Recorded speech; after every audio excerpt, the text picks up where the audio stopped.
I managed to get 2 little pieces of chocolate out of there. Fucking group is chocolate. You go diving into the bin, see if there's anything in the bottom. There might be some Right, crumbs. probably. It's too much. All this snack.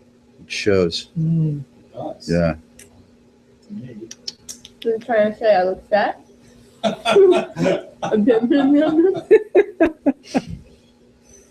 Oh, Yeah, working the circuit is fun. And I've never been able to quite work it from the angle you do. You like really just insert yourself in there, get to know people and do it. And I just love that. It's like such a benefit. Just like bringing people together and making it happen. It's just fun. I don't do that, but I'm happy to be the recipient of it. Yeah. Hi, stranger.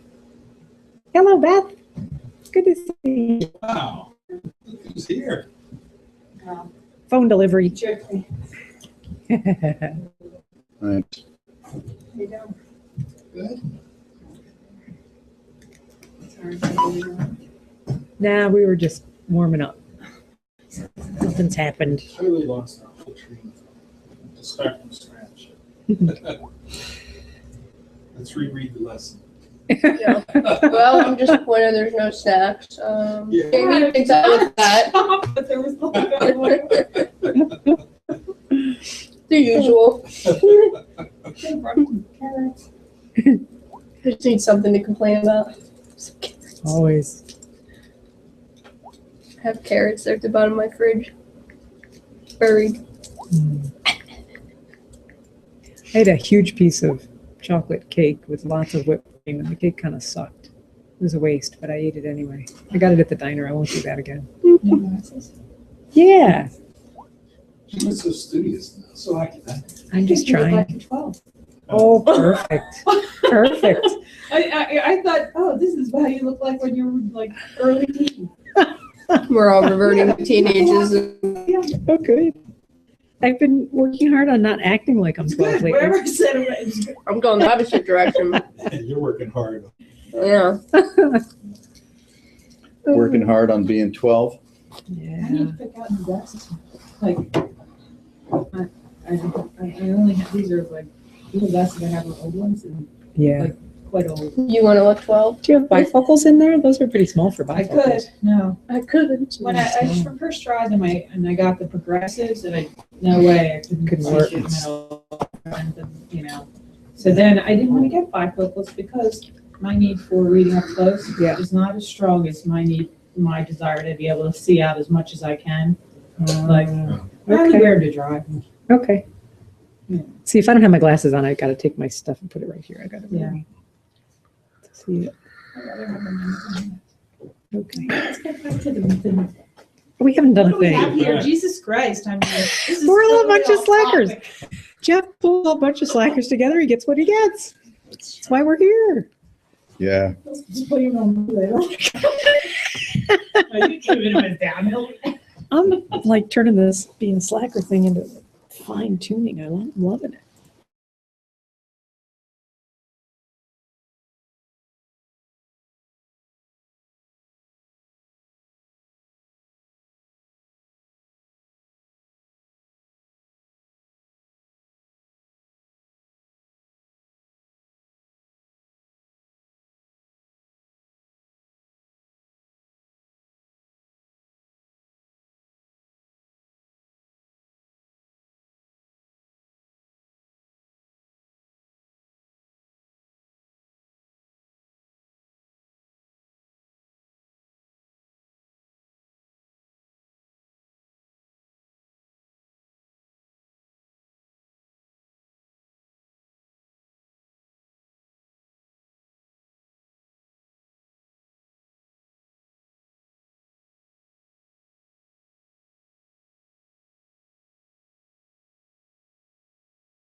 absolutely nothing at work and come to peace with it for long enough.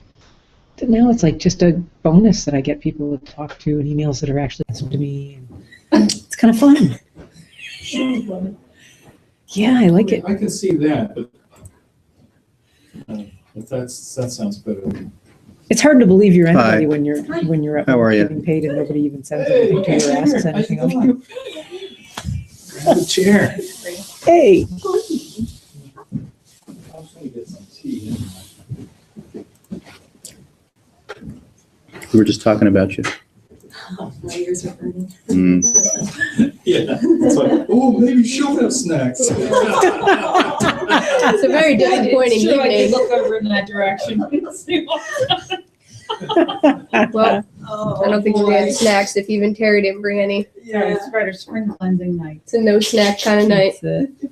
I don't need a thing. It's Armageddon, if you ask me. I just had those little chocolate eggs, you know, Mm. 3 or 4 of those. So Ooh. still working on the Easter candy. I won't be baking for a while.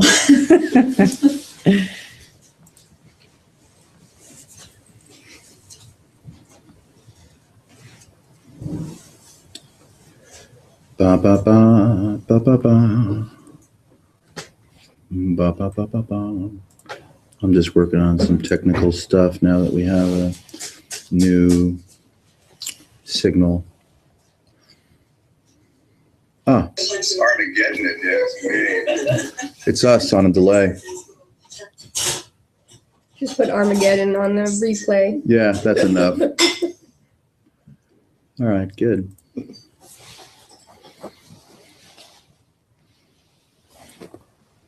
Well, what do you want to talk about? Ooh.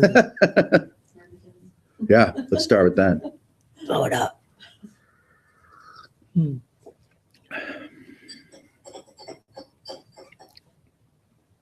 I'm here for release Okay, of this world and earth. You're done? I'm done. today you're done. Well, you were kind of working up to it. This week has, you know, Uh-huh. really kicked my ass. Nice, Ooh. So, good for you. yeah. Bring out your dead. Bring out your dead. Yeah. Just- No, more than that. Nasty.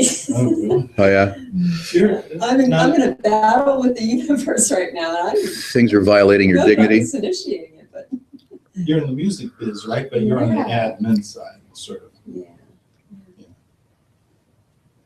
No, you know, I think it's just, I don't know if anybody else feels it. I think it's just change. Yeah, You know, when you get just a lot of change coming at you at once, it's, you know, I was just saying about the same thing. really, you just feel a resistance to it, or your first reaction is like, whoa, you know? So, sure. I think that's underlying everything, but just dealing with the universe as it keeps presenting itself. Yeah, good luck. I But when know. you think you're a little self, you're screwed no matter what. And you're Yeah. pretty vulnerable and you get rattled easy. Yeah. And it doesn't help to, as a little self, say, holy shit, I got to get out of this little self because it's killing me. Like Yeah. that doesn't help at all either. Yeah. Well, I think you get so wrapped up in it that you don't ever get away from it. So pretty soon you are the little self all over again. It's right? the little self trying to get out of the little self by saying it's not a little self. Yeah. It's a wheel inside a wheel and you But are then screwed. You're not even thinking along those terms. You're just like being the little self. You know? You're So not you trying drag to your get ass out. here and you hope Jeff can shine some light on something that's not that. Oh Jesus, you're We looking. haven't You're had looking at any me. Your suffering is your problem. Oh God. I will take away your suffering for a fee. You are But an first you idiot. must bring Boom. Snacks and What you must you failed. want? Yeah, really. Yeah. How much do you want? What do you got? How bad is it? The worse it is, the more wealthy I become. That's exactly. Yeah. Yeah, well, you know, it's funny because I was like, okay, you know, just let go of all this stuff. Like, you know how the mind just takes over and you're on this hamster wheel and it's just like, Yeah. regurgitating everything that happens during the day. And it's like, okay, just let go. And you're like, Yeah. okay, I'm imagining that I'm letting go. So you're just using your imagination to let go, but it's really hard to like pop out of the whole thing. Yeah. When you're immersed. I find music to be less and less effective because I use Uh-oh. it too often Uh, as an excuse or a Said like avenue. a typical addict, Yeah. perfect addict.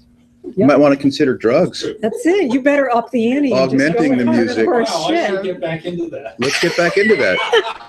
Marijuana and music. I would You need augment the higher music with, potency shit. the doobie in the parking lot. You gotta love it, right? It seems that everybody agrees. Dweezil with that. Zappa. Yeah. Dweezil Zappa will take your That's sorrow pretty away.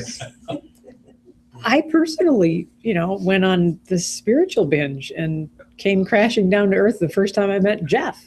Ouch. I was like, I'm an addict through and through and always have been. And the spirituality shit had me lock, stock, and barrel. It's still petering out, but it's still. Yeah, I've been on that kind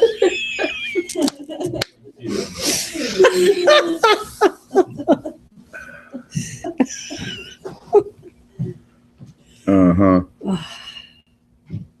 We're all junkies. Yeah, and it's, you always, you hear so much about, hope and being hopeful and, Yeah. it's good to raise your vibrations on, a higher level and all that, but again, it's all imagination. You're so screwed when you get that it's imagination, then hope doesn't get you anywhere, and none of this is getting you anywhere. Then it's like kind of the interesting stuff starts to. There's so much that feeds into it. Yeah. Movies and Everything. books and Yeah. people's, I find mostly contemporaries, people that I grew up with from Western PA, they've gotten older much faster than I have. Somehow.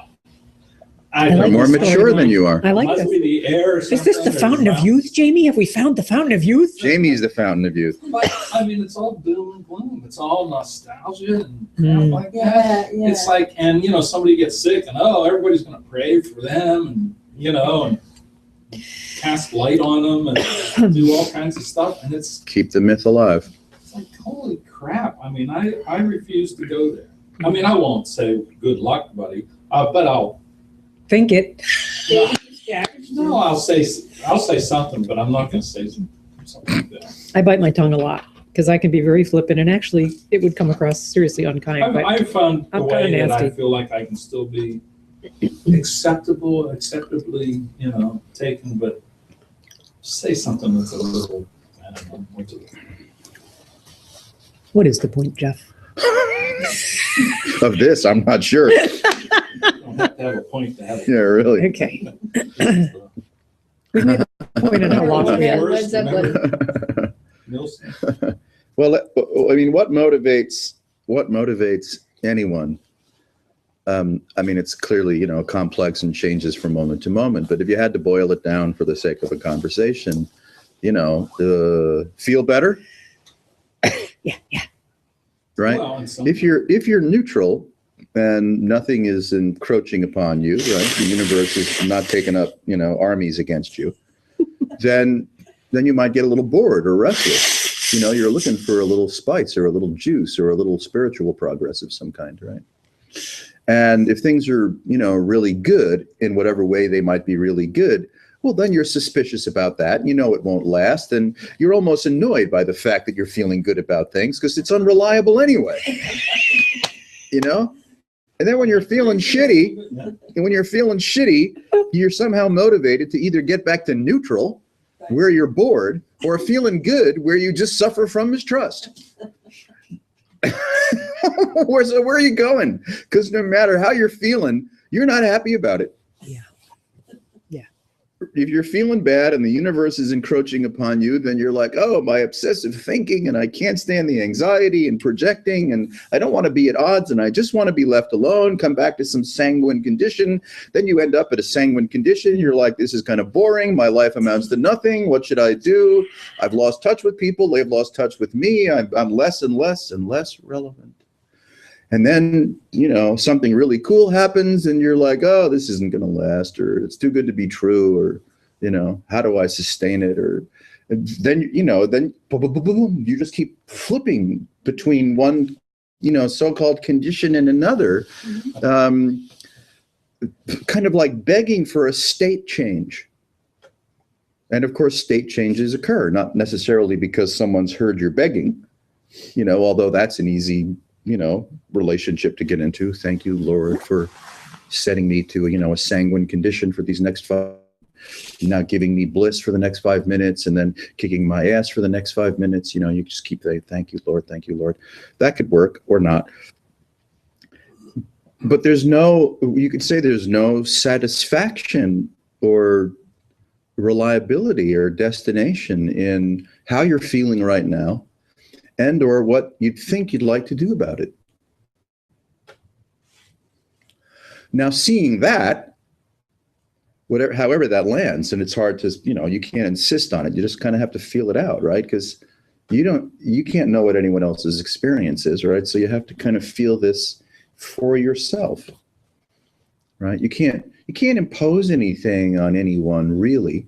I mean, you can seduce and manipulate people and hold them hostage and blackmail them and all kinds of shit like that, but you can't really get into their experience, right?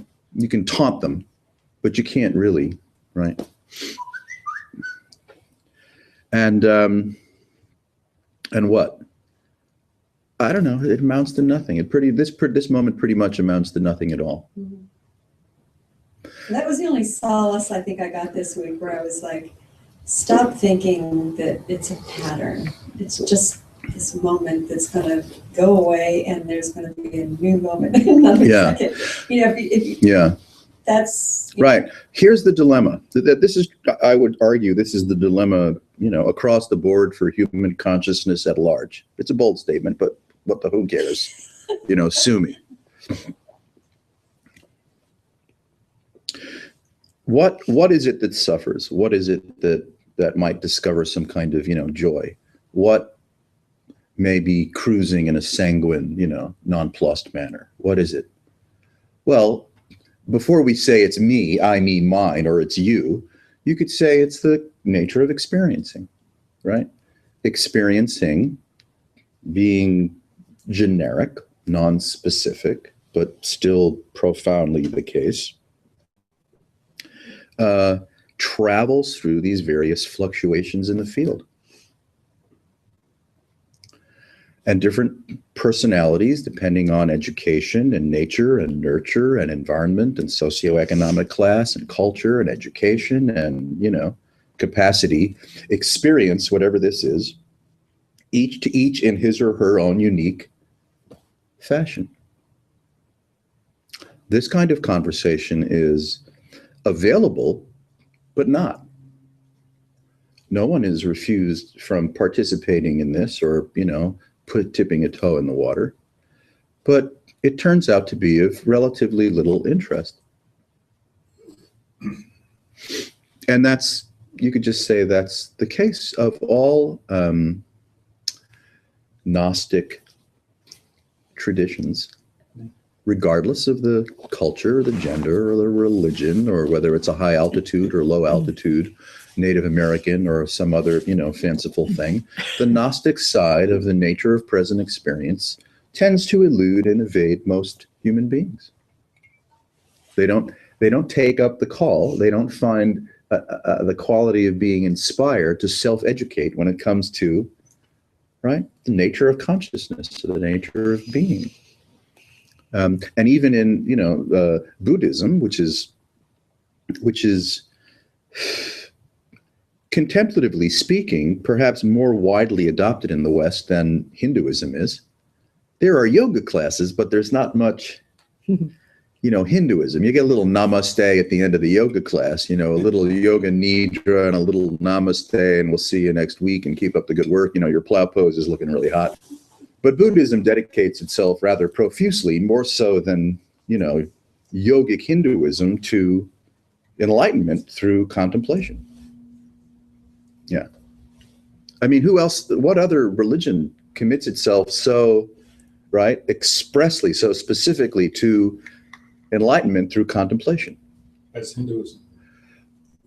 No, some of the As Buddhism. mystical arms of other religions do, like Yeah, some mystical Christianity and some you know, yeah. You can. Sufi and You some of won't. the You, mystical you sides won't have a find it little at the further. corner chapel, though, will No. you?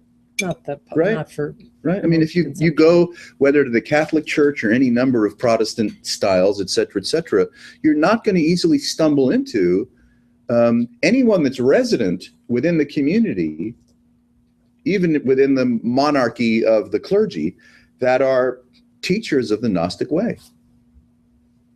I'm not sure what, I think it's called Siddhi Yoga. That's what, Siddha. Siddha. That's where your gal came from. That's Yeah, right. Nityananda, Muktananda, Chidvilasananda. You know? I went to, she had a gathering, and she's having one every month, so. Yeah, right. Yeah, but, So yes, that's you could say very, that A lot of chanting and, that organization is a Vedic, Kashmiri, Shaivistically inspired organization that turned into, a profound ritualistic fetish under the influence of Muktananda and Chidvilasananda, and now has dissipated quite a lot. Yeah. The ashram in the Catskills had absorbed 3 former Borscht Belt hotels. wow. 3 of them. And so its campus, to get on around its campus, you had to take a yellow bus, a school bus that were running all day long to take you from the dining area to the residential area, to this area, to that area, and everyone was up at, 5:30 in the morning or whatever it was to chant the Guru Gita, which takes 45 minutes to an hour to chant the Guru Gita. And then there was all this seva going on. I mean, it was total mayhem. It was a complete, blast. But, and then Guru Mai would come out at night, and the hall would be packed security all around, and there'd be chanting and going up for Shaktipat, which was a tradition that more or less Muktananda had, you could say, revitalized in the West, because he was bopping people with stuff, and people would go into petite or grand mal seizures and have exquisite, spiritual things, and it would change them for their entire lives. And most of them were just narcissistic, attention seekers, charismatic, narcissistic attention seekers like any of us. Some of them pulled it off, not many of them did. But now if you look to the institution today, this many years later, what? Woo. Where'd the money go? It's Pune, wherever the hell it is. And that same ashram, that big complex of ashrams in South Fallsburg, it's all covered with weeds. It's kind of like our own lives, isn't Yeah. it? I was just thinking that. We become covered with weeds. Yeah. All of this enthralling fanfare and exquisite spiritual experiences and butterflies coming and landing on Guru Mai's shoulders and miracles all over the place and people like John Denver flying in for a hug and flying out and, stuff. Now it's just covered with weeds, which is probably a good thing. well, it's good for the bees. Definitely good for the bees. And so are we covered with weeds. When we look at a consciousness that is on the receiving end of a bad hair day, a neutral hair day, or a good hair day, and all the complaint that accompanies no matter what state we're in, it's like covered in weeds.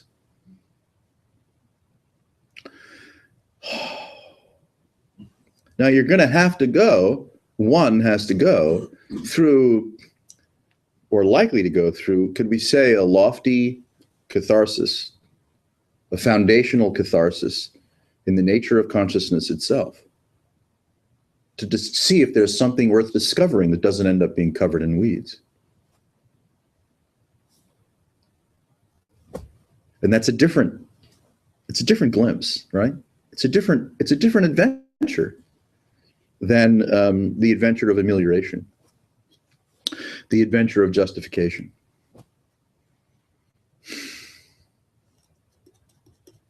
The adventure of trying to wiggle out of suffering as a component, right? As a rogue electrical component. You've jumped off the circuit board, now you're running around trying to be free from suffering, and someone's trying to put you back in your slot and solder you down.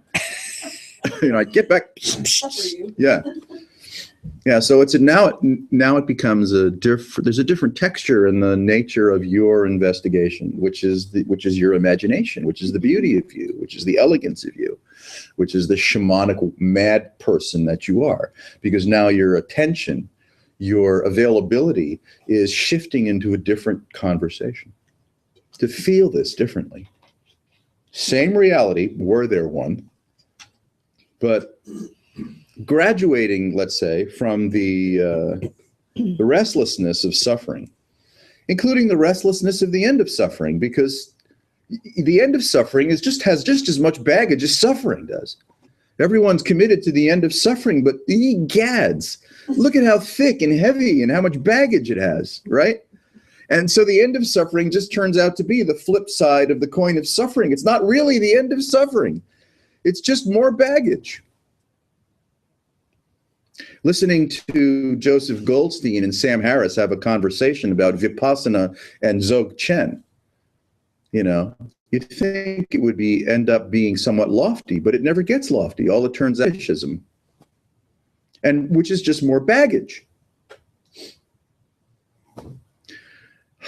What is that about?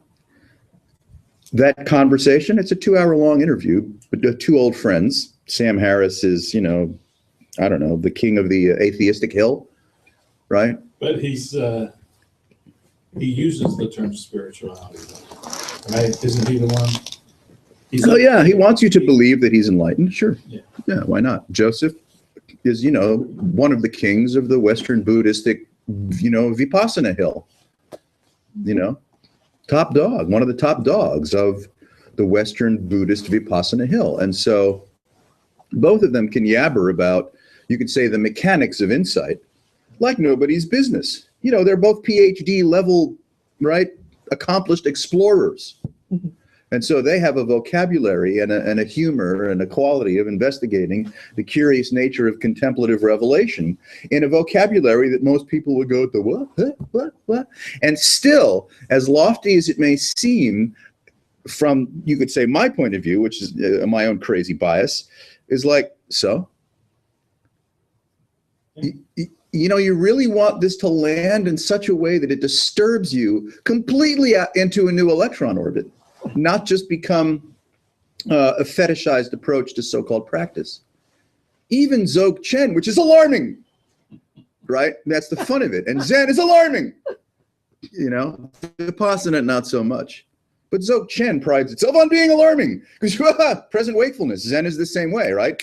The Zen slap, the Zen boom is like in the middle of your koan, which you've been working on for the last 30 years. You're like, fuck me, now I get it. Master. And then they send you back to the cushion anyway. You can't get ahead. You can't get any respect. But even with, you could say, the proclivity of Kashmiri Shaivism or Dzogchen to be alarming, which means you wake up presently, you can turn it into a fetish, right? You can turn it into a dialogue process. Well, this says that, and that says this, and this says that, and that says this. Well, I had an experience when I was in and where are you? Well, you're back, on the circuit board. Think you're running around. Whoa, hey, you won't catch me. I'm jumping off the circuit board. Yeah, good luck. So it's always, thankfully, stranger and more upsetting than we let on.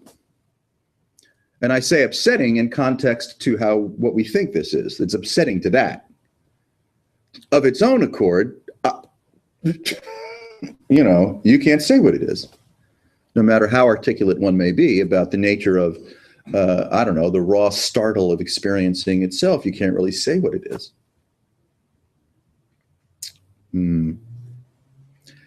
But we don't rest, do we? Typically, in the arguably glorious quality of not knowing what this is. Because it's so restless. Not that necessarily that you're restless. You're not doing anything right or wrong, but it's restless.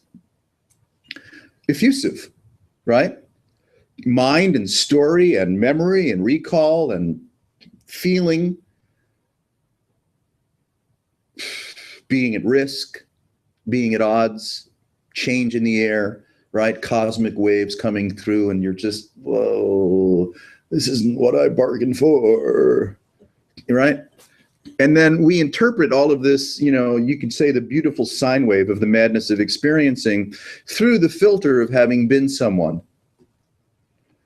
That's what's threatening, right? If you feel at odds with the universe, it's because the universe is kind of tangling in a way that we're not that comfortable, because it's interfering with the repetition of who I have taken myself to be and what my comfort zones are, what my psychic comfort zones are, right?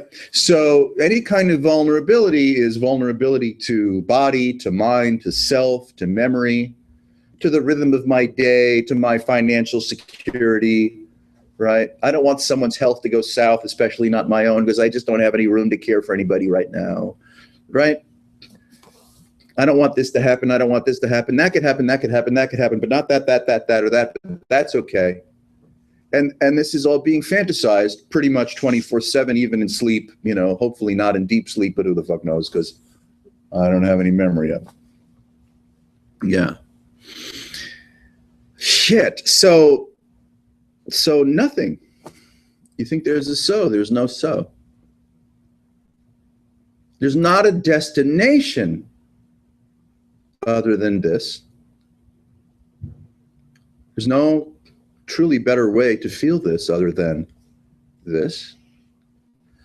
The recognition of the profusion of mind, constantly presuming a universe, a world, a field, continuity, memory, self, body, mind, stuff, vulnerability, preference, is too fast and furious to keep up with it. To try to, battle it, it'll take your sword away in less than a second and then plunge, into your heart and say, uncle. That's how fast it is, right? It's like those fun martial arts movies, where some novice goes against some guy that's as fast as a cougar, or a panther. Cougars have other implications in today's marketplace. Yeah, let's say panther.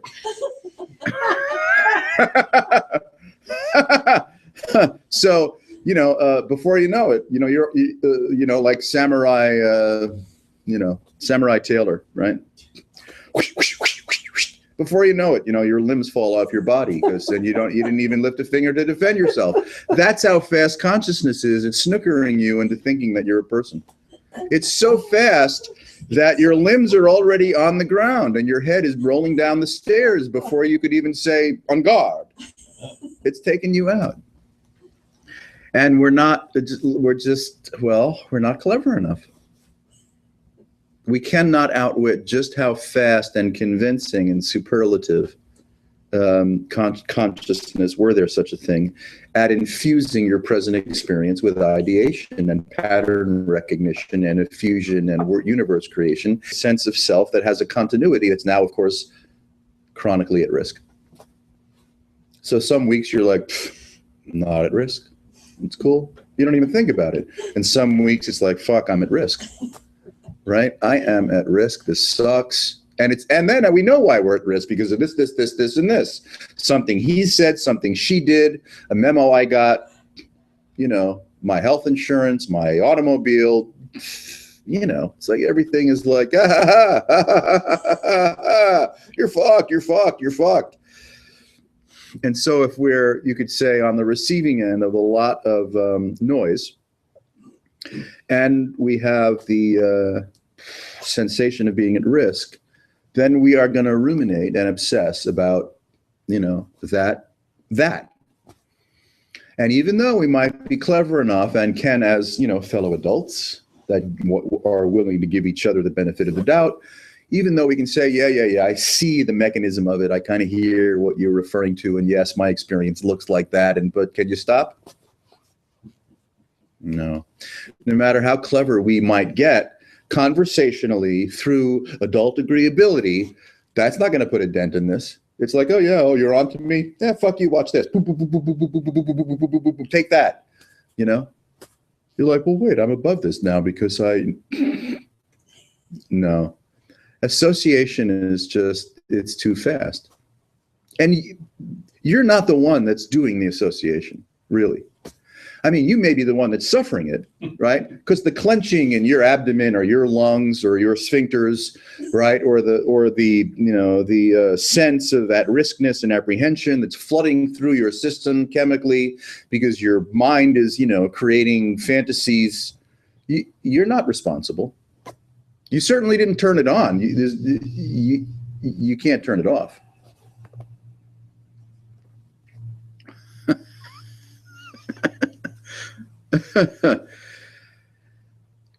So what are you supposed to do? You're supposed to be free from suffering on account of mindfulness?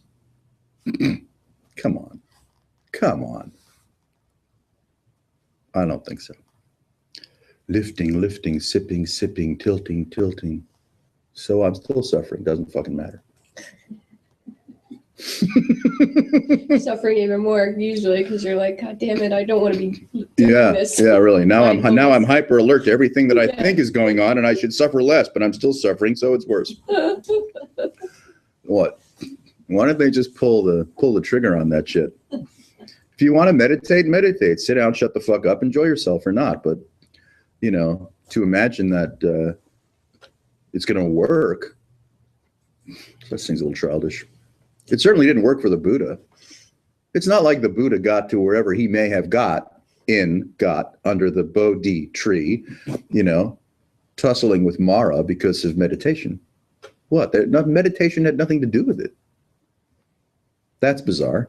And yet these two, lovely teachers, Sam Harris, Joseph Goldstein, that have dedicated their adult lives to the fine connoisseurship of meditation, might like you to believe that, it's actually worth doing. And that it doesn't mean that it is or it isn't. It just means that thinking that there's going to be some kind of causal relationship between the curious nature of suffering, the art of meditation, success at meditation, and the end of suffering is a little naive. Well, they see a physiological effect of it. And a lot of people do.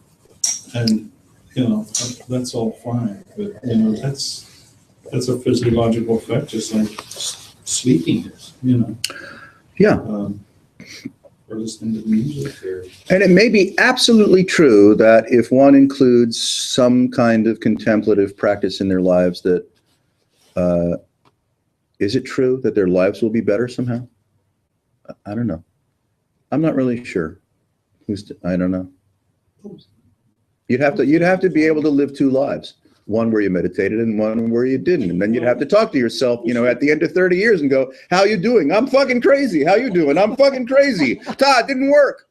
Let's find some identical twins. Yeah, there you go. That's what we need. We need to find some identical twins and make sure one meditates and the other one drinks and see how it goes. One on a spaceship pretty soon. Or did they already do that? There you did that.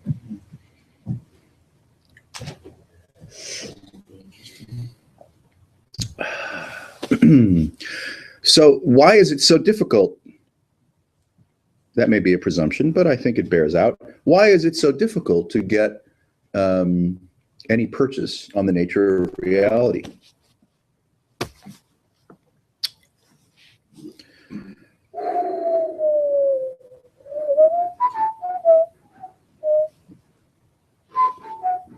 Well, because there's just too many attractors. As in infinite. Yeah. Yeah. So, but is it because of the quality or the quantity? Is that really what we could say is, Well, the issue? it seems to be a factor. I mean, certainly when I'm more chilled out and there's, life is not as hectic, I would attest to feeling better. You would attest, right, to feeling better. Yeah. All right. So how did that come about? Right. I'm not holding you to it. We're just playing or exploring. Yeah. I mean, it's my reaction to circumstance. Maybe. Yeah. Who knows? Could you replicate it at will? On somebody else, yeah. If I was to control their environment somehow. Add stressors like I would to a mouse that's going through a maze. Oh, I see. But for me, For yourself is what we're talking about. Not that you become king of the universe. Just for yourself, yeah. oh, But king of the universe You is can't cool. blame it on others. He's got to, take it to the mouse level. In other words, Portraying poor mice. smart. however you felt throughout the recollection of your life, which is a myth. I mean, it's clearly a myth. But however you felt through the recollection of your life, could you say anything has responded to your supplication, will, insistence, switch throwing? Do you successfully go into a state change because you wish to go into a state change? No, I don't think so. No, I don't think so. I think it's just like, I just do nothing but go with the flow, whatever that is. That's Yeah. all that I do. But you don't willfully go with the flow. No, I just do it. I mean, Flow I is- don't think- Flow is what's going down, and that's the Yeah. best we can say about it, Yeah. right? Yeah, Say I'm a victim to it, maybe. could be. Yeah, I mean, why not? I mean, why I does, have all kinds of thoughts about it. yes, Oh, I'm going to do this, but it turns out that's just some weird part of the flow. yes, right. So all of your thoughts about nearly everything that's ever happened, if anything has ever happened, turned out to be trivial, Yeah, it's just one little part of the whole. right? Let's take a week where, there was some unsettlement in the vicinity, right, in the atmosphere, and you did a lot of thinking about it, yay, nay, indifferently, maybe trying to, find some relief from the suggestion of anxious outcomes or retributional behaviors because of threat to self, right? Which is pandemic. I mean, come on. So we did a bunch of thinking about it. How'd it go? What did all the thinking about it accomplish? Could you say, having thought about it constructively or non-constructively, actually, did it do anything? Did it result in anything? Could you say things got better, worse, or whatever by virtue of all of the thinking that I did about it? It's more of, how you changed yourself, You what? how you changed yourself and your response. Did to you? those things. Were you successful? Sure, I can justify away anything. Yeah. Not very convincingly, but I hear you. And rationalize and, Yeah. you make up shit. You make, don't you? Sure. I mean, isn't it funny that this is Like, streaming? oh, This is streaming so quickly into the next, right, bizarre moment that we can't really comment upon reality in situ. We can only comment upon an idea of reality prior to, which is the capacity to justify Yeah. anything, rationalize, yeah. right? Rationalize, justify, Yeah. look at causal effects. Right. But when you get right down to it, if you inventory, and we can't inventory very accurately anyway, because what can we remember within a 24-hour day? What can we remember within an hour? What can we remember within a minute? Not much, and whatever it is that we do remember is profoundly arbitrary, and you could say impersonally selective, because we don't really select consciously what it is that we can and or do or choose, were there such a thing, to remember. Right? So the way that we're piecing together our present experience or past experience or becoming apprehensive about future experience is kind of, random triviality. Yeah. I have noticed, though, that if I meditate, Yes. that the next day does not seem so bad. And that's happened a lot. If I feel like I'm really like, You can sleep better at night. no, it's not even the sleeping. It's almost like the problem or the whatever it was that was kicking my butt just kind of, it's like a wave that just kind of disappears. And so this It leaves the suds. this encourages you to meditate how often then? Ah. Well, isn't that curious? You're expressing, and I trust you, a causal confidence, Yes, not In- confidence, just a noticing. Ca- I'm not, causal observation yes, of event A and event B. Yeah. Event A being meditating, and event B being noticeable chill. Yeah. And even that observation, which appears to be causal, and it may or may not be, I'm not going to, Right. right, right, is insufficient to incentivize you to meditate more. right. Okay. You're just not addictive enough. Yeah. You need more addictive personnel. Then you'd meditate till the cows come home and take it all the way to the limit and then realize, oh shit, this doesn't work anymore. The cows get Now I'm much. screwed. Yep. Yeah, really, where are those damn cows? I've been sitting on this cushion for 20 years. But don't you think it's the idea of occasionally breaking those bonds? It's like you got these mental attractors. They're evil things. Well put.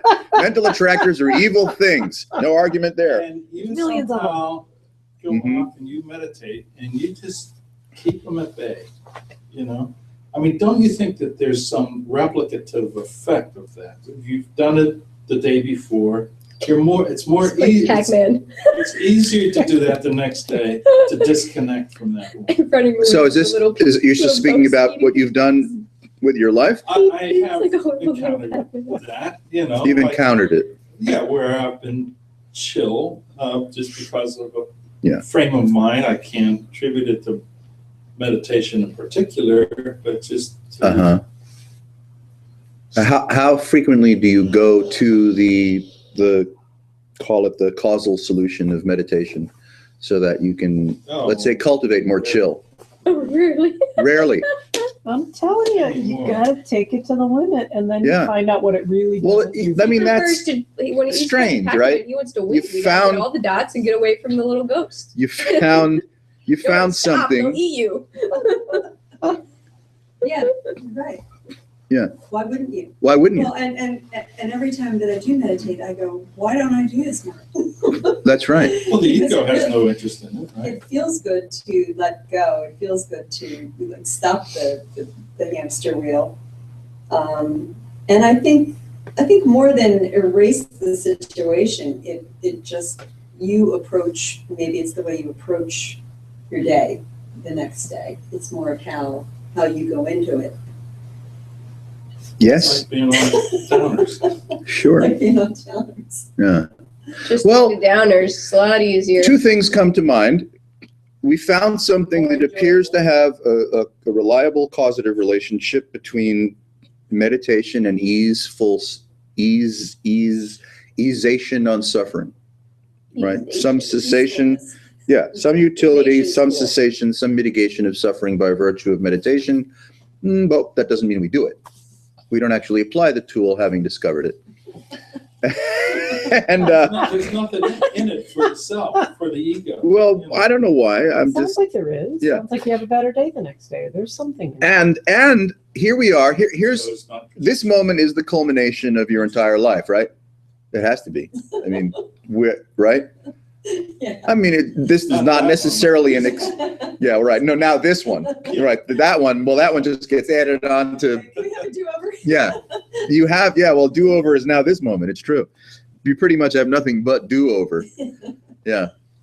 And so for whatever that suggests, this moment or this meeting or that you're here now is indeed the culmination of the entirety of your life. Because this is where it brought you. Right. And so you can reflect for fun and profit, of course.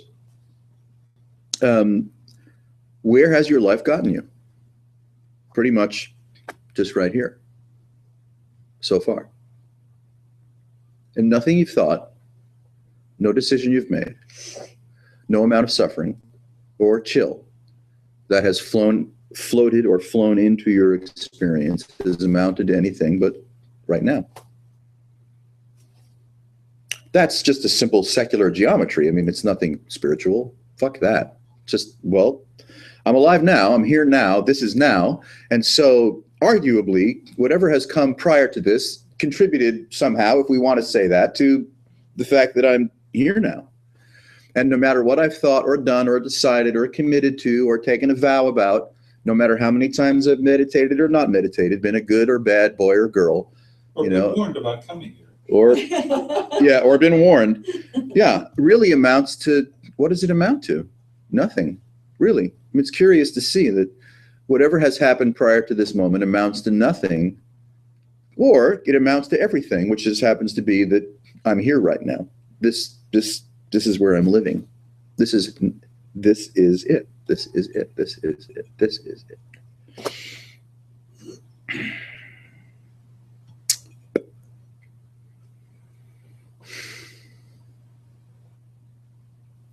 So, in light of that observation, not that it has to be a big one or anything, we can kind of get a glimpse that what we're manufacturing as imagination is what we're manufacturing as imagination. You'd think that everything that we imagined prior to this moment should have resulted in something, but, well, it didn't. 'Cause what? What do I have to show for all of my suffering? What do I have to show for all of my imagination? What do I have to show for all of my vows, all of the spiritual experiences that I've had on and off the cushion? What do I have to show? I mean, you know, if you're a skilled actor and been successful, you might have some Oscars on the, you know, fireplace mantle, but Well, you know, that's one of these things, I mean, you can't really say, what do you have to show until you're tested, you know? And then somebody like tested. Yeah. throws a ball at you and you're able to catch it because you played ball before. So, you know what I mean? It's like somebody throws a quandary in your face and you've dealt with something similar to that. Well, okay. So let's say, I mean, that's somewhat hypothetical, but that's cool. Let's say something tests you, as it tends to, right? It tests your mettle, your maturity, your skill, your resiliency, your elasticity, your eating habits, you know, how paleo you've been this week or lack thereof. So life, you could say, is, you know, part of the myth or the fantasy, the miracle, the joy, the terror of life is that what your behavior is always being tested because stresses are coming at you all the time. And then you can see how you respond to, right, an endless stream of stressors. Okay, so let's Sounds say like that's Christianity. it does. So let's say that's the case, and still, this is right. There's no hypothetical here, is there? There isn't.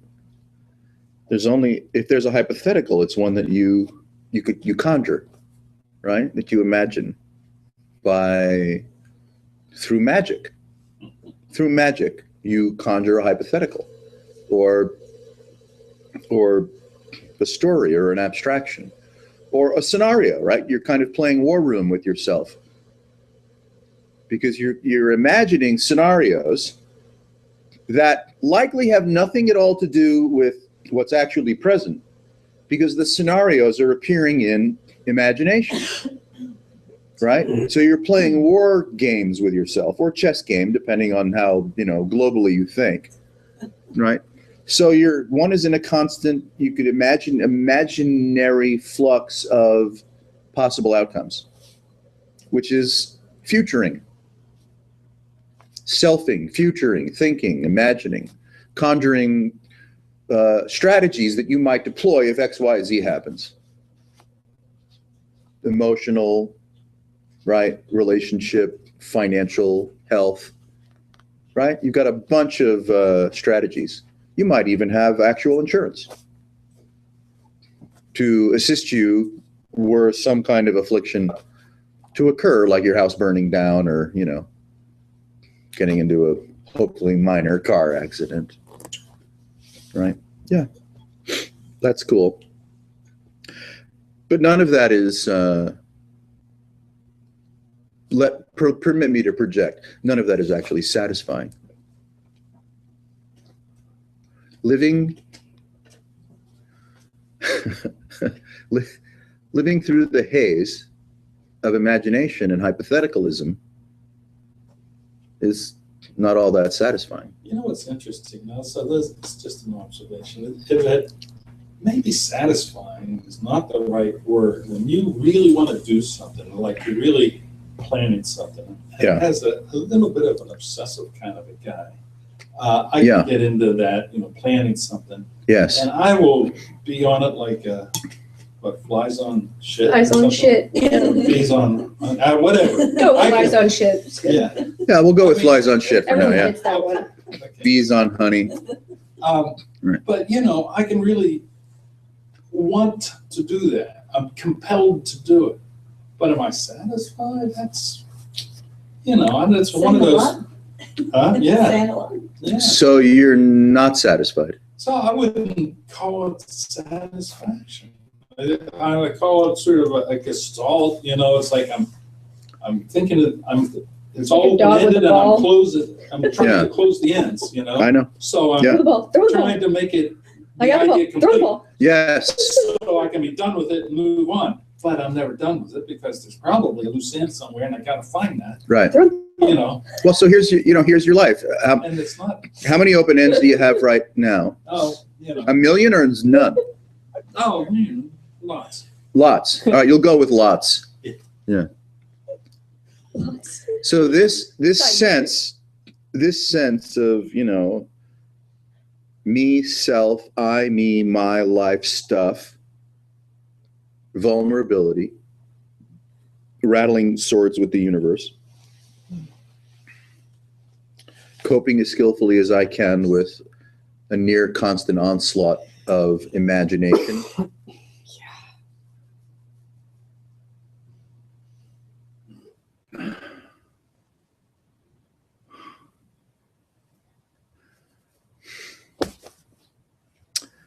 And to have the enviable confidence that you've got many loose ends. Well, I just know that when I venture into that field, I'm gonna find them. So Yeah. I guess it's a presumption. Well, I mean, it's you, you're the captain of your own fate. Not that that's really true, but we'll give you the benefit of the doubt. And so you're allowed to qualify your life experience any way you care to, right? Yeah, it's all bullshit. Fair enough. You said it. You said it. I may have planted the seed, but you closed the deal on that one. Yeah, you are all bullshit is exactly what I was trying to say, but it would have been too harsh if I just threw it at you. I wanted you to come to it of your own, free will and accord. But yeah, but when you're done being in that state though, I know what you're talking about too. It's where everything is, you just have this focus on something and you don't know the time is passing and Yeah. but when you look back on it, isn't it like, oh wow, I kind of really lost myself in that. Yeah. So it's kind of satisfying. Well, even Dramatic, while right? it's happening, I'm like, there he goes again. Right. The whole way through. I'm aware of it, and I do it anyway. It's like, doesn't matter. That's right. It's like the id thing. I go back to Freud, that's like the id is going on. Although the id's got into weird other things, it's not. TMI.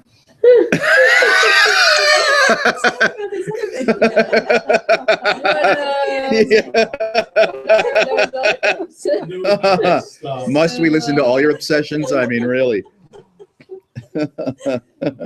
Shoes. Really. Let me get my e-meter out. Let's free you from your obsessions by virtue of recording your auditing session.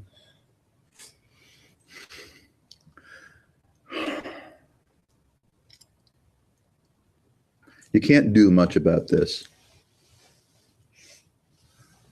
Maybe it's even somewhat of a relief to say you can't do anything about it. That could be a new, right, dimension. You can't do anything about this. Well, it may be a little, I don't want to say useful, but I can't do anything about it. And I would just throw in there that maybe you discover that you maybe possibly wouldn't want to do anything about it in the way that you normally would think you would. Yeah, Then sure. it's not like a torture, like I can't do anything about this and I want to, Right. which sucks. Yeah. Yeah, that's different. Sucks. Yeah. Then you're still just a tortured Yes. Yeah. Yes. little being drug along for the ride. Uh-huh. Sure. You see, if there is something that's being pointed to by enviable stream entrance that have come before, depending on the metaphor you want to use, to celebrate the lives of humans that have been released from suffering, whatever that suggests. You could argue in each and every case that release was just this.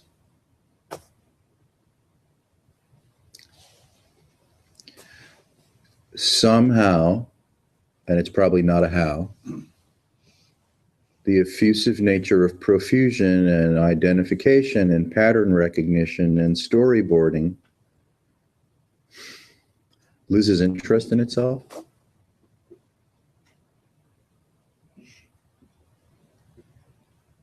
It's kind of sick and tired of it. It can look like that. Yeah, it can. It's pretty boring. It, I think Yeah, it- it's just it not can be. enjoyable. Eventually, you're just sitting there like, this is It has this to isn't look cool. like, here we go again, it's Get out of this repetitive, somehow. same old shit, why am I doing this? well, see, it's stranger than that, because we see what we call mind by reflex will always come back to some kind of arbitration or some kind of causality or some kind of story, some kind of explanation, right? Because what mind can't do anything but report. It can't do anything but tell stories. And the stories that it tells are, you could say, within the context of the conditioning of what we call thought and language, right? Yeah. So here's this, whatever this is or isn't, I don't know what it is. And I'm like, I've got my antenna out, right? Like, please tell me something true. My antenna's up. I'm listening. I don't hear a fucking thing. We're all listening to. You see? I mean, really. Let's say you just set, My Favorite Martian, right? Yeah. Right? So your antenna come up, and you're like listening for this to, really tell you something true. Not arbitration, not hypotheticalism, not hijaculation, not I got a good laugh at anecdotal. ejaculation the other day. That's you haven't been around. Man. Not anecdotal It was hysteria, a great not ejaculation. justification, right? The whole day. No loyalty to memory. You put your antenna up and you're like, go ahead. I fucking dare you. Tell me something true.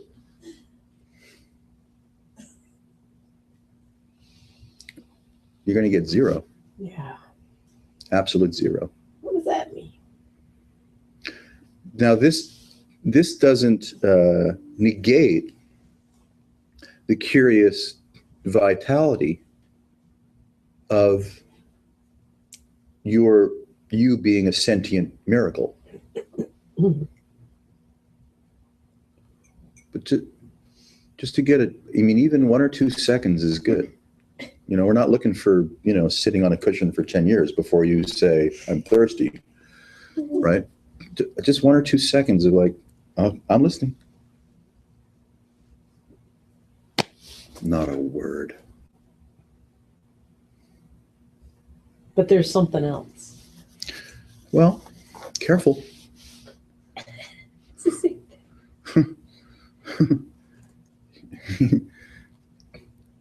This is the miracle of, you, for fun. Let's say you're an incarcerated, corporeal, sentient product of the Big Bang.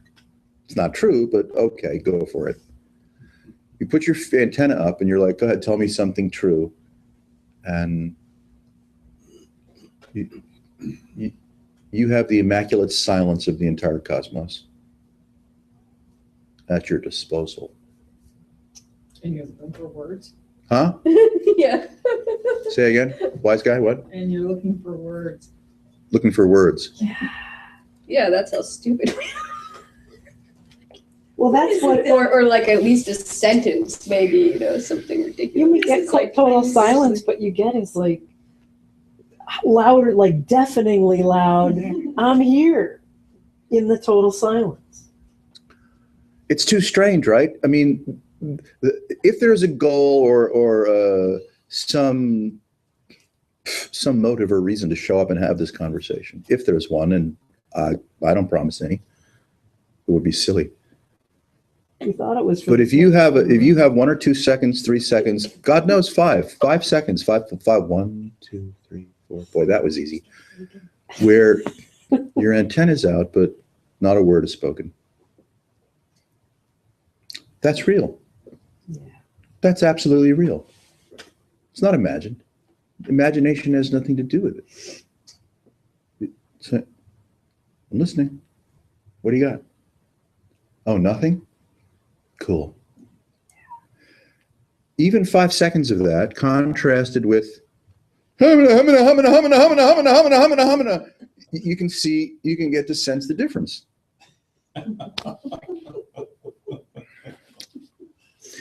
In the humana, one is looking for, vectoring of relief, of justification, of feeling better, of clarifying, of open ends, closed ends, finding more obsessive things to play with, and you're not alone in that.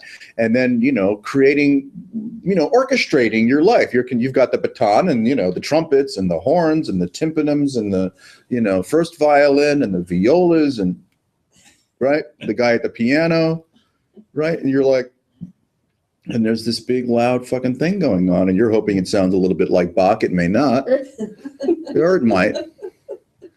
But And then all ejaculation comes in and ruins everything. all ruins everything. Yeah. Like you just Someone's cell phone goes off in the concert hall. Yeah, it's not good. So you can see, Someone better review this book before we give it to the children. yeah. I check it. What is that? Ejaculation.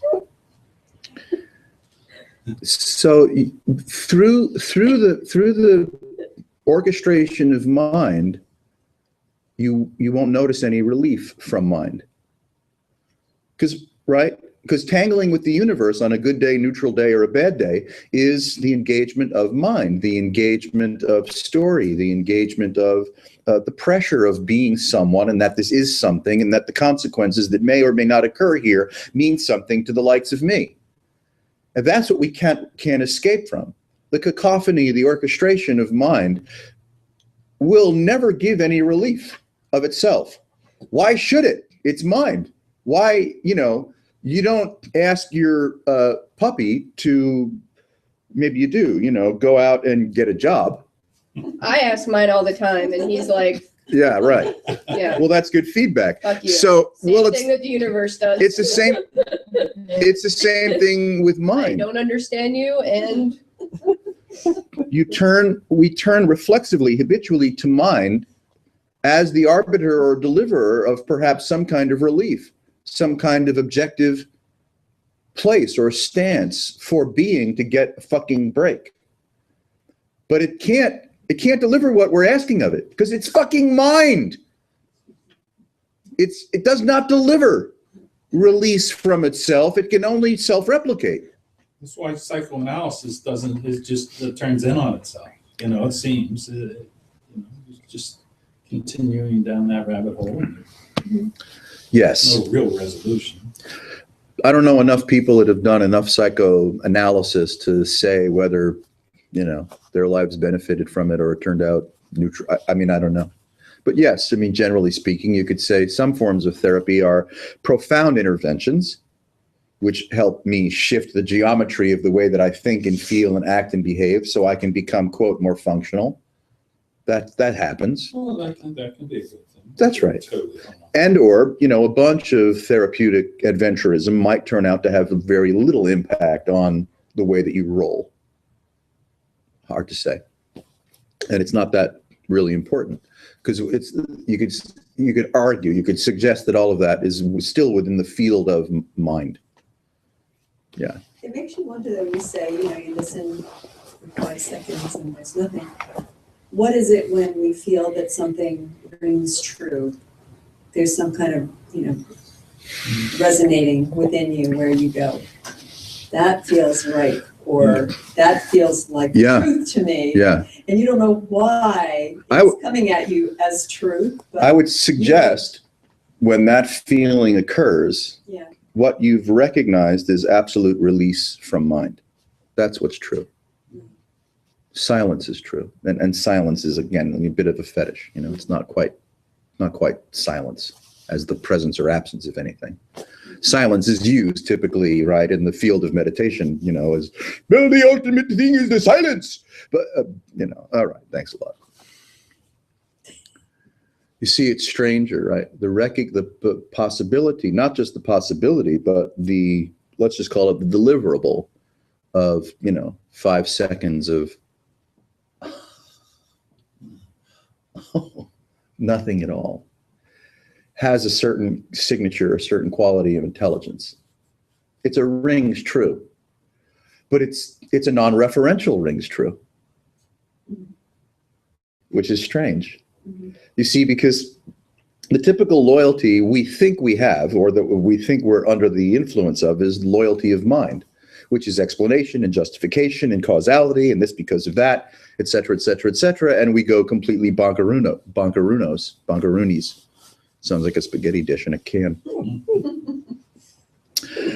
But freedom from mind is a palpable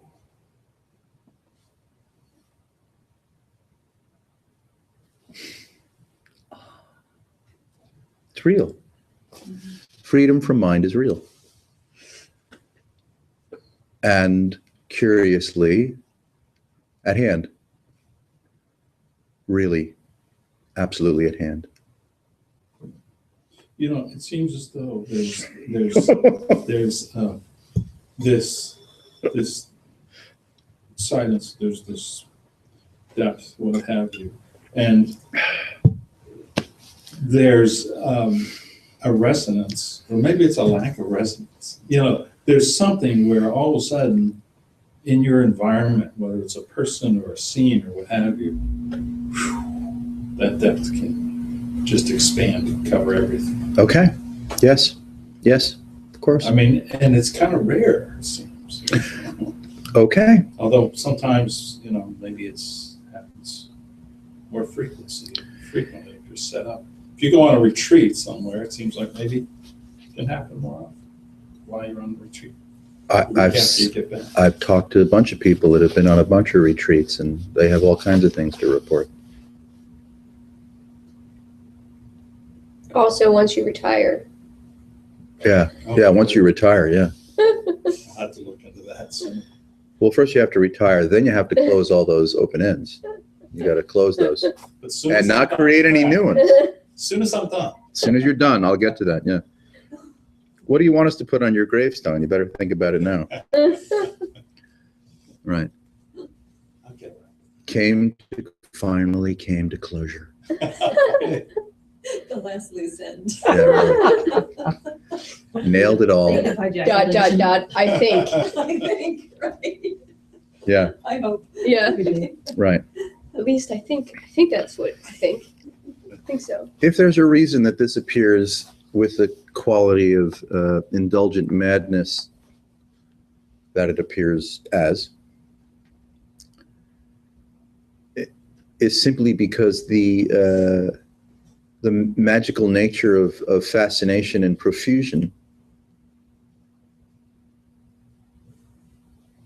is slippery or remarkably easy to identify with.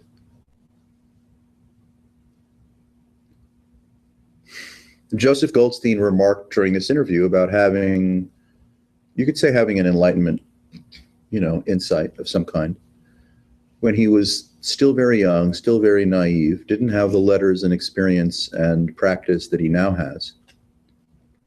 But even without all of that preparation, someone was reading to him a questionable translation of, you know, some Dzogchen text, which simply was pointing out, I don't know, the nature of Dharmakaya, Nirmanakaya, Sambhogakaya, blah, blah, blah, being of the nature of zero, being what we're talking about in terms of, you know, a 5-second break from everything. Oh, fuck. So he had this spontaneous, you could say unsought, right, naive encounter with the fact of not self. And you could say that influenced or drove the entirety of the rest of his life. maybe to get back to that so-called state through the vehicle of, contemplative exploration, of meditation practice.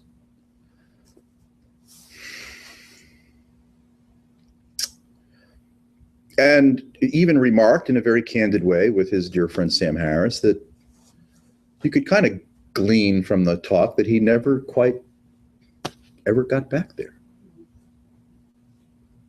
Or maybe he's implying that he lives now as an adult man after decades and decades of remarkably intense and fruitful practice.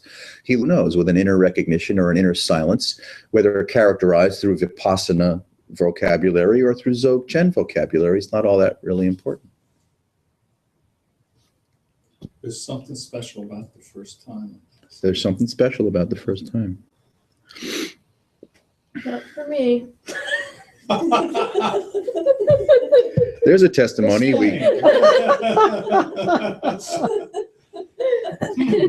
you elaborate on No, this is a Tantra But we're workshop. all curious.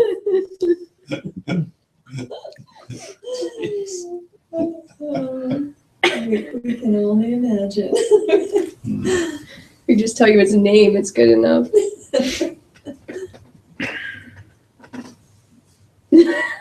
It's waiting. His name? Lance Cherry. Lance Cherry? Is that for real? Oh yeah, it's for real.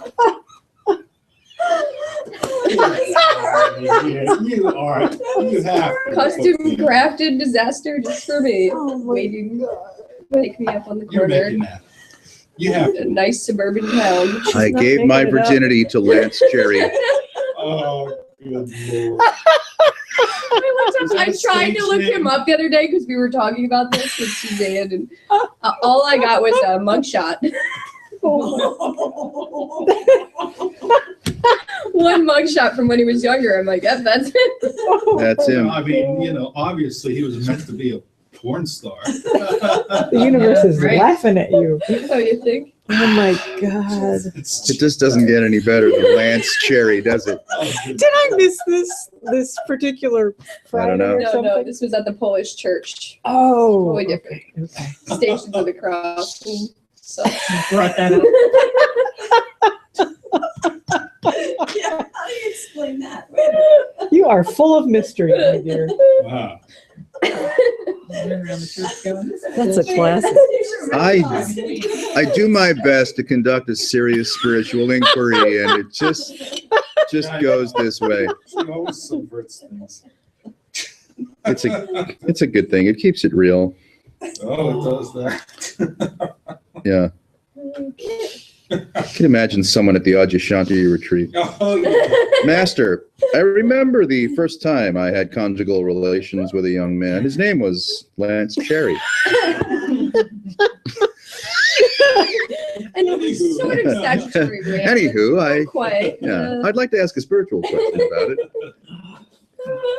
Flippy that is. Oh my God. Well, these are lovely sidebars Yeah. because they're so sweetly illustrative of how easy it is to fly into, fly into whatever there is to fly into. That could be hilarity, it could be suffering, it could be release, it could be incarceration, it could be panic, it could be depression, it could be revenge, right? It could be anything. That's how good, let's say, reality, were there such a thing, is at suggestibility. Hypnotic, imaginary suggestibility. Going back to the whole rings true thing. Rings true. I hate to keep bringing this up, but I Not enough to stop. But no, I'm not asking you to stop. I Please, like meditating. just don't hate it so much. Now you've got it ruminating up here. Yeah, yeah. And there she goes. Right, there's right. Rings true. If someone's saying something and you say to yourself, that rings true. Yeah. Is it something that's actually is it this, universal kind of message thing, or is it all of the influences of your life that has made you who you are today? Or, Yeah. you know what I'm saying? Is it just, it rings true to you because you were brought up in the suburbs and, It could be on any level, Kira, couldn't it? Don't you think? I guess it's, yeah. One could commit some portion of one's marvelously successful life to an investigation of rings true. I mean, Joseph Goldstein dedicated his entire life to rings true. Right. There's a whole lot of Catholics that would claim that's the rings true. There's They're a Catholics because whole- it rings true for them. There's a whole lot of people that are, faith-based in Yeah. one form or other, Yep. contemplatively Rings true for or them. otherwise, that have been inspired to get some purchase on rings true. There's Right. devil worshippers. They got the rings true, man. This is what they do. Yes, that's right. Everyone's Mass murderers, man. everyone's included Rings in true. rings true. Yeah. Yeah. Yeah, I had lunch with Hannibal Lecter the other day. I've thought of that. It's like, I'm just pleased that what rings true for me is this. I don't know. I feel kind of lucky. I don't feel as much like a sheep anymore. Good to hear. It's funny that you say that, not as much like a sheep. What do you mean? Because I think that rings true. I was.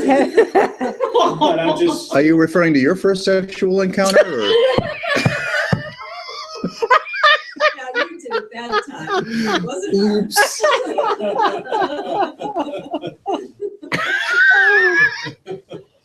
Oh. her. Oh my God.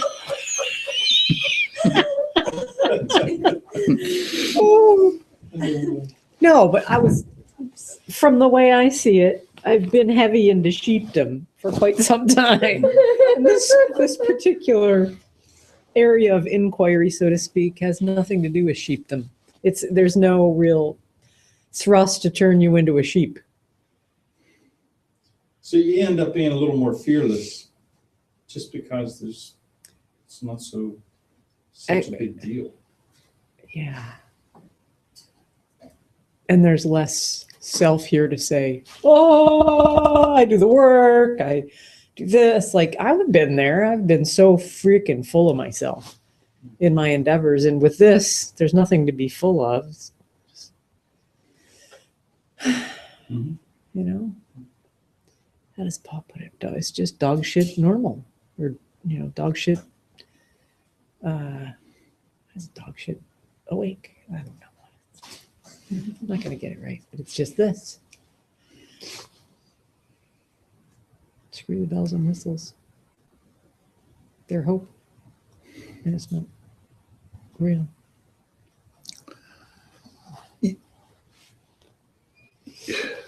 Let's say you can occupy, which is saying too much, the present moment, which is again saying too much. And you could say, see through unjaundiced eyes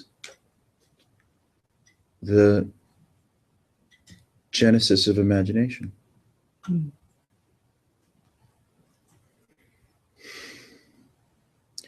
So the genesis of imagination and the content of imagination are present, on tap, on demand. But you can discover, you could say, a quality of, let's call it resting, or some kind of activization of presence itself.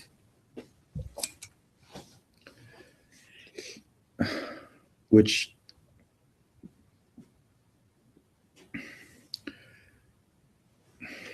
is absolutely unafflicted by the genesis or presence of profusion.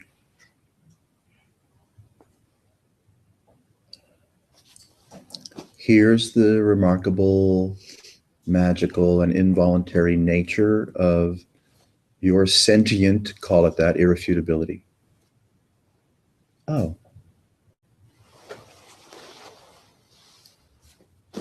And imagination is not functioning. I don't mean it's broken. I don't mean it's been repressed. But interest and attention, right? You could say that, right? The undulating, perhaps throbbing, radiant, present nature of attention itself is free of imagination.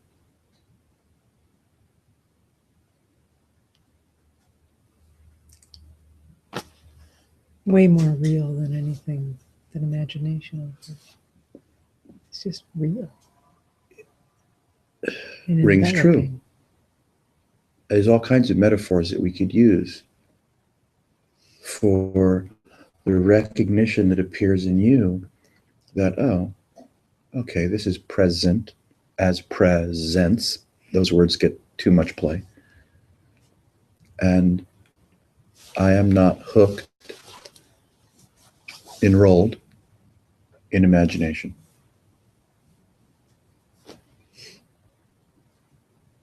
There's no self-accusation. There's no apprehension as an affliction that needs to be resolved. There's no unfinished emotional business. There's no aspiration. There's no reflection on the imagination of past. This is the palpable beatitude of, dare I say, reality, though I have no business saying anything about anything.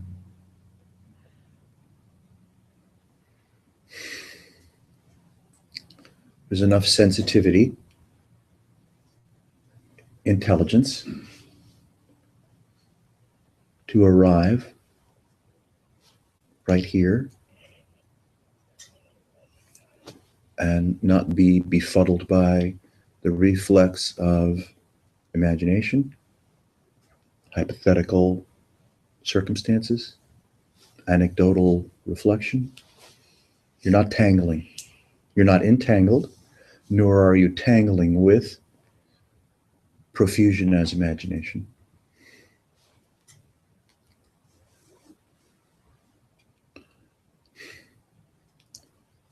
Here it is.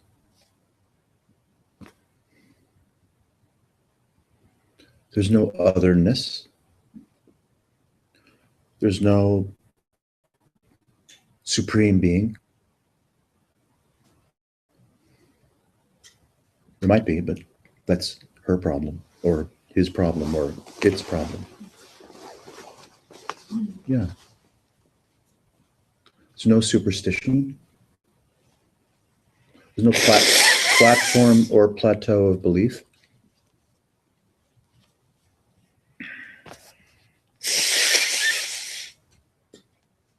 I don't have any loose ends, though I may have a million.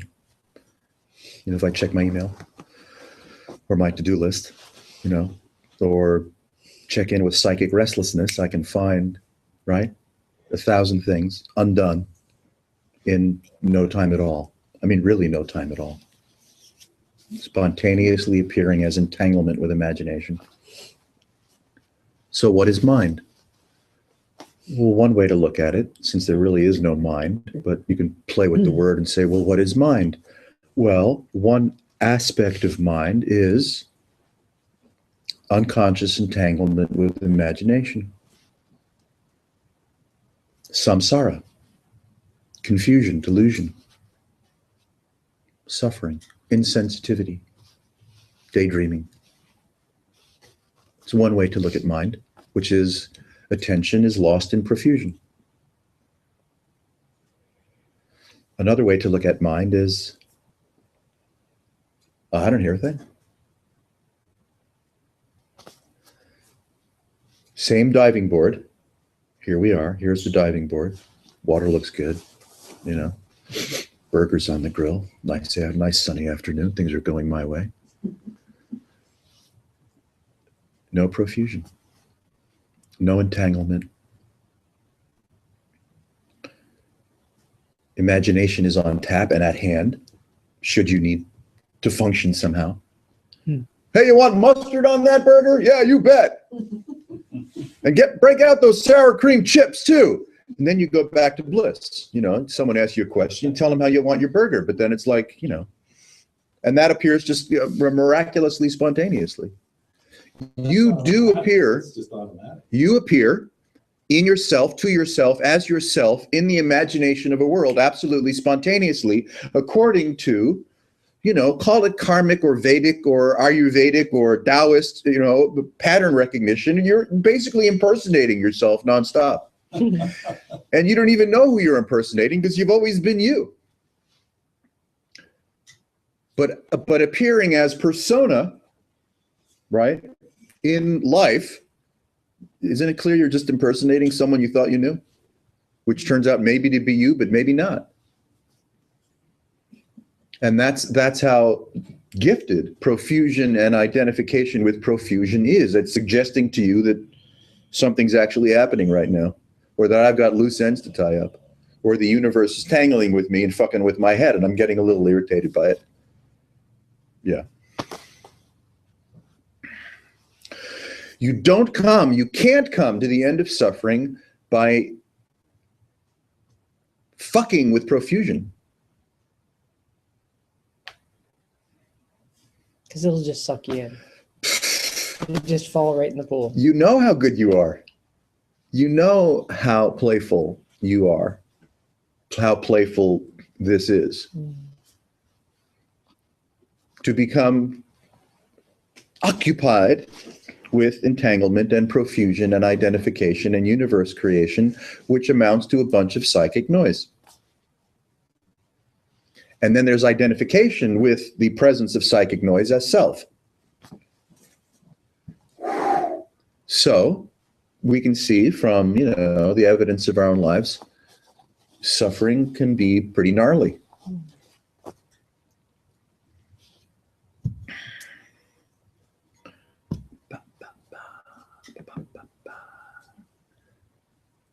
So if you want out,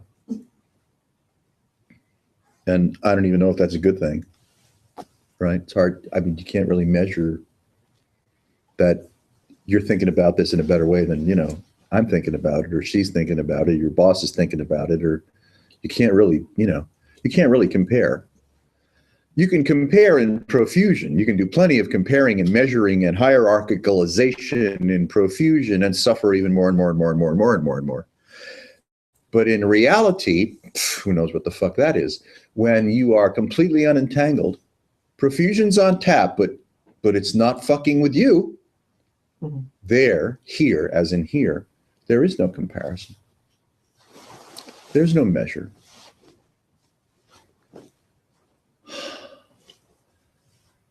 I mean, Buddha, Lord Buddha, not, I mean, some people just refer to him as Jim, you know, Lord Buddha. Yeah. Hey, Jimmy, hey, rock on, dude. Still sitting there, huh? You know, thumbs up to Krishna. So Lord Buddha referred to it as cessation and nibbana, cessation and nirvana. What was he pointing at? What was he letting on about? This. Not the fucking Bodhi tree, even though, you know, he spent a night there, apparently a tumultuous one, but okay. That was his pleasure and privilege.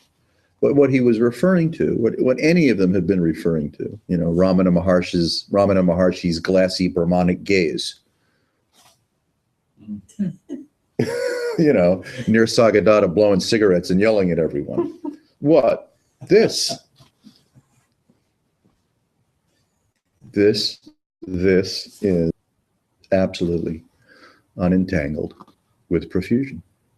No identity is suggested. That's awake. Maybe it's not, but who cares? It doesn't really matter. You know, once you set a destination, right?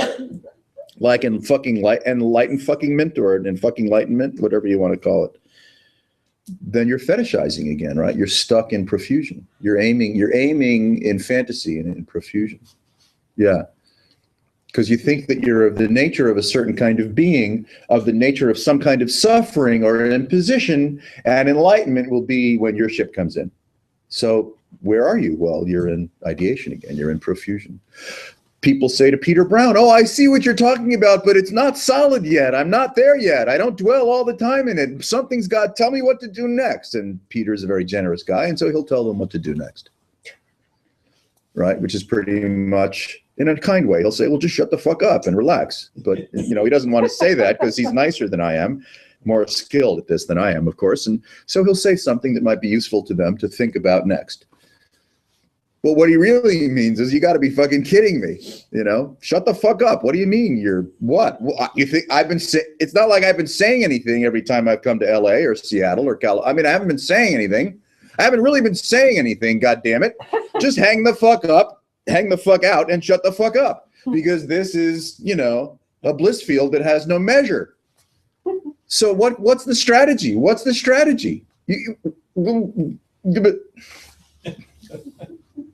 But a lot of people have, but a lot of people have, I mean, if you go to Adyashanti, you start getting Adyashanti-ized. If you go to Byron Katie, you get Byron Katie-ized. If you have the chance to sit with Ramana Maharshi, and it's too late now, you get Ramana Maharshi-ized. You can't help it because the field is so profound, right? I mean, the presence of, you know, teachers of that, you could say, level of accomplishment is a profound field. It's a palpable field. It's engaging. If you're sensitive to it, you know, and there's a resonance, you're just like, whoa, you know, what the fuck was that? You think you came for a conversation. You can't even find your way to the men's room. You didn't know what you signed up for. You know, that happens. It's fun. It's funny to watch, too. Even when it happens to you, it's like, whoa, what was that? So you could say that the somatic symptoms of a transmutation in the nature of consciousness, you know, they can be formidable. They can be formidable. But that's not important, really. Because in each and every moment, it is possible that you're unentangled, that you are not the product of profusion.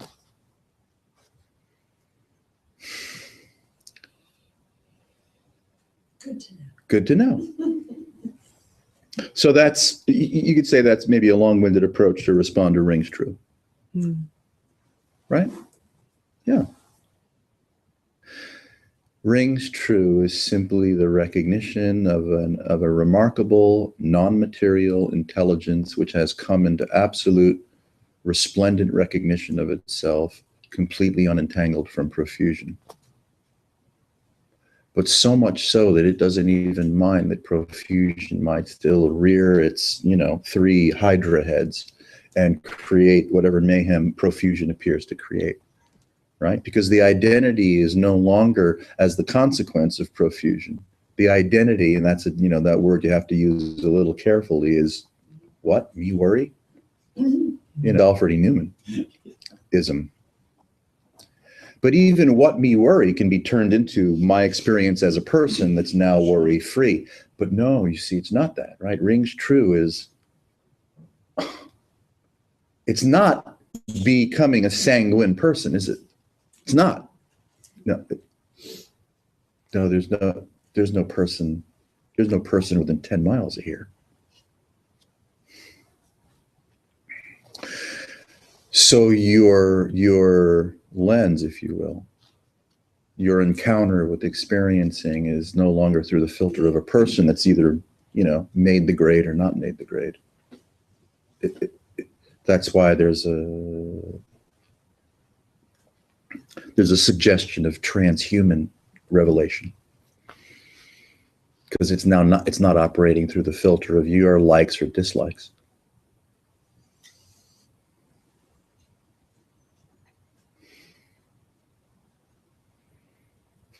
And here it is. I mean, here it is. There's no delay. right? Is there a delay? What? There's no delay. There's no delay. There's nothing that you need to figure out or get good at for the very solid presence or invitation of reality itself to be so. Oh, nice. Wow. Huh. Fucking sweet. Unentangled.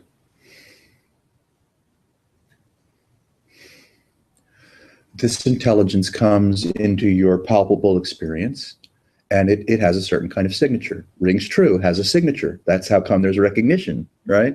I mean, recognition is strange because what is it that's recognizing? Right. It's not the person. It's not your history, right? The cessation of you has the capacity of recognition of the cessation of you. And that's too awkward too, because it's stranger than that. Yeah. But there is something that could be referred to as recognition, which is, this, unentangled. Whoa, fuck me, I thought I was suffering. Maybe not.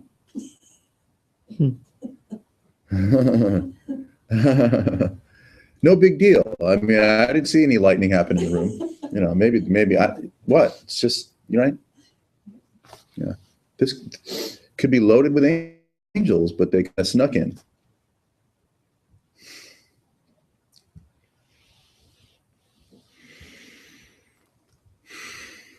Through, call it repetition, right? Call it a certain kind of celebration, a certain kind of contemplation. This is a voluntary, arguably voluntary, come and go as you please, quality of contemplative, shamanic contemplation, right? Revelatory, playful, shamanic contemplation. And then you, if we're good at it, that means all of us, if we're good at it, you might have a few moments of rings true, which is the cessation of self. It's the palpable cessation of entanglement in the beatitude and intelligence of your present experience. Oh.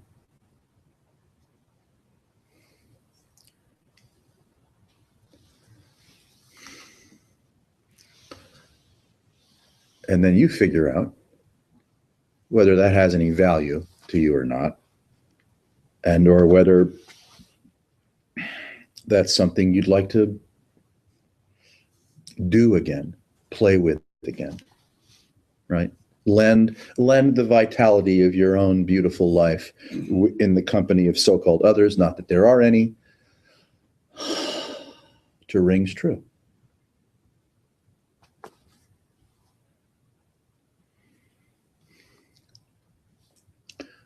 Why the fuck sit on a cushion for decades and decades when rings true happens to be like rings true?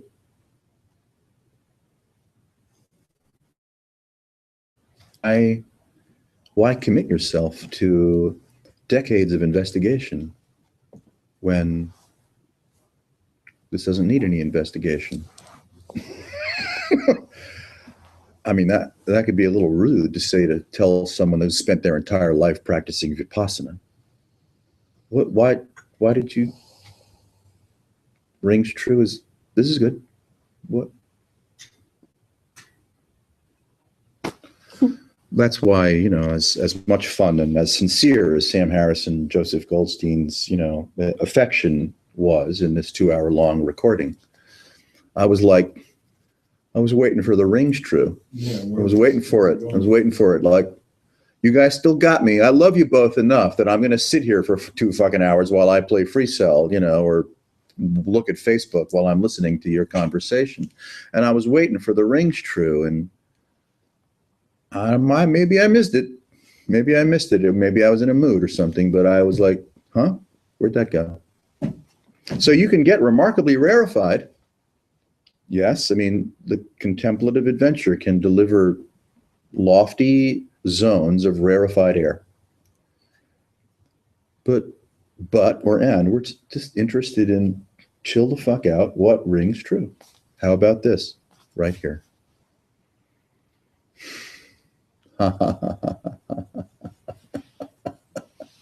How difficult is it to have a moment of rings true? Well, not that this is a product or a process or a methodology, but put your antenna up and just say, hey, okay, what's true?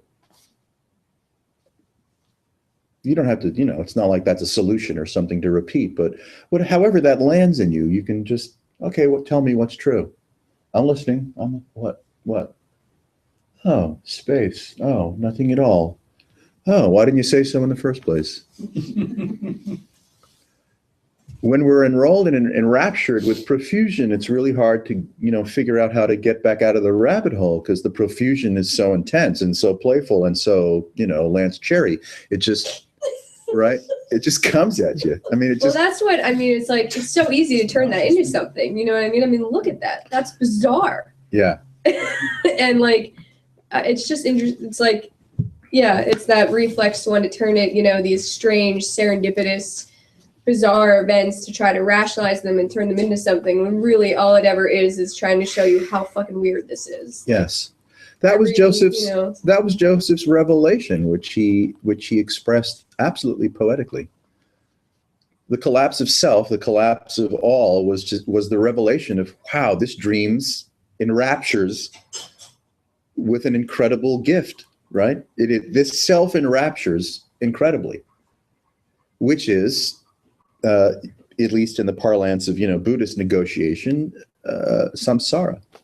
To be enraptured in the profuse nature, self-enraptured in profusion, is delusion, is samsara, is unsatisfactory. All the things the Buddha said, anicca, anatta, No, dukkha. it's just a constant, no, this is fucking weirder than that. That's it. Through the, Serious, like, oh, you think that's what this is? No. as we ventured down this path, and as we have some recognition of silence, which has nothing to do with the presence of sound, it has to do with freedom from being self-enraptured with profusion. Silence is the release from the imagination of continuity. Here. Well, there has to be, it seems like, some space from that, maybe like if you're starting with just a basic, like, materialistic worldview, there has to be some kind of room to say, like, maybe that's not true, and then kind of go from the trip out from there, can go, like, infinitely, who knows where, but. Yes. Yeah. Yeah. If the habit seems to be to go back to that, like, I'm a person in a world, and then there's an event that's occurring to me, and it seems serendipitous, and I want to try to figure out what it's about. And it's like, That's certainly one way to characterize being enraptured in profusion. Yeah. Yes.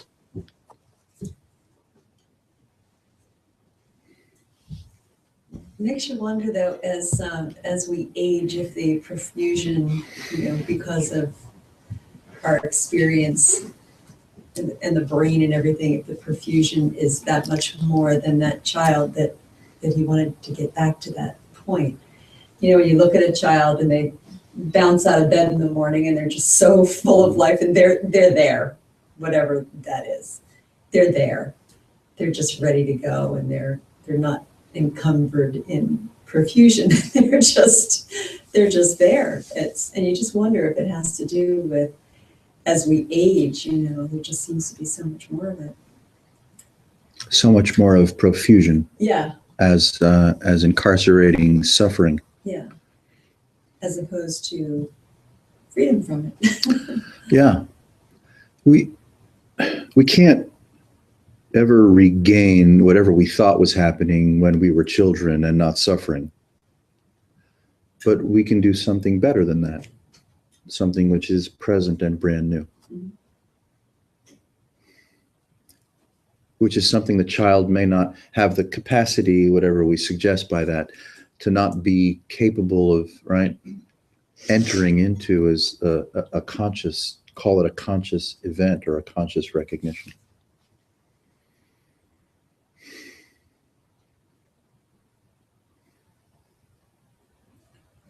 Alan is coming when? Is Alan character up Sunday, Sunday, but later, somewhat. Sunday evening, 7 p.m. I think we're going to hold the meeting over in the Red Barn. Oh, do you think there'll be many? I don't know. I won't be able to. Well, we'll miss you. Yes. Adam Chacksfield is kind enough to be coming to Pebble Hill Church this Sunday at 7 p.m. This Sunday, 7 p.m. Yeah, yes.